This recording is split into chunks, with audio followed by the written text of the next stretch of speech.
It's an actor dressed to look just like President Donald Trump as he's assassinated on stage.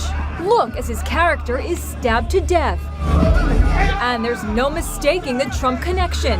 Check out the unbuttoned overcoat and red tie that hangs over his waist. It's a staging of Shakespeare's Julius Caesar that is outraging many.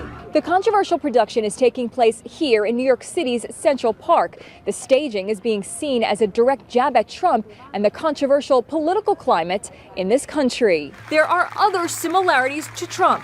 Caesar's wife, Calpurnia, bears a resemblance to First Lady Melania. Big hands for me! This is how the assassination scene has usually been done. Julius Caesar repeatedly stabbed by the members of the Roman Senate. In the new version, you see a bloodied Caesar, his white dress shirt soaked in blood. There was mixed reaction about this new twist. I didn't like that they made this person who looks like Trump get assassinated. It's not a good message. I don't think it's disrespectful for the president to be murdered on stage. It's not really the president's theater. Everybody knows it's theater. This all comes on the heels of that outrageous image of Kathy Griffin holding the severed head made to look like Trump. She cried during a news conference where she was both defiant and apologetic. That apology absolutely stands. I feel horrible. As the cast took its bow, the audience applauded with a standing ovation. No word from the White House on the controversial production.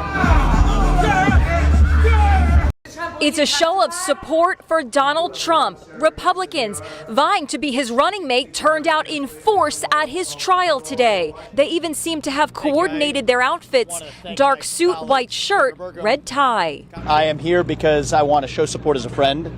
And I think it is a shame what's happening. Vivek Ramaswamy, North Dakota Governor Doug Burgum, and Speaker of the House Mike Johnson were among the Republicans who accompanied Trump to court. Trump had told some members of his team that he was upset that there were not more people there to support him. These are people who want to show Donald Trump that they are loyal to him. Also there today, Trump's son Eric and Eric's wife Laura. It's not just politicians scrambling to get into the Trump trial. Take a look at this. This is a line of tourists right outside the courthouse. Some are even sleeping on the sidewalk overnight to try to get a coveted spot inside the courthouse. One woman paid a line sitter $750 to save her place in line. And get this, the two top spots today at the very top of the line, well, they sold for $1,000 each. Trump's former fixer was back on the stand and faced a brutal cross-examination from Trump attorney Todd Blanche. You called President Trump a Cheetos-dusted cartoon villain. Blanche asked Cohen. Yes, he replied. Do you want President Trump to get convicted in this case? Sure. As Trump's attorney went after Cohen, Trump appeared to fall asleep,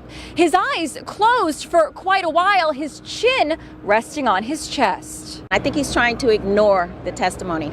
You do? You think it's intentional? I do. I think it is intentional. I think when he doesn't want to listen, and it is hard to listen, Cohen is really putting in evidence that's against Trump. It's very solid evidence. I don't think Trump wants to hear it, and so he's looking straight, he's closing his eyes, he's leaning back, he's ignoring him. And we're learning today that Stormy Daniels wore a bulletproof vest when she testified last week. She was concerned about the security coming into New York. She wore a bulletproof vest.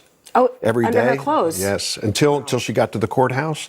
I can tell you that before she came on Sunday, I mean, she cried herself to sleep. I mean, she was paralyzed with fear, not of taking the stand or telling her story, but what some nut might do to her.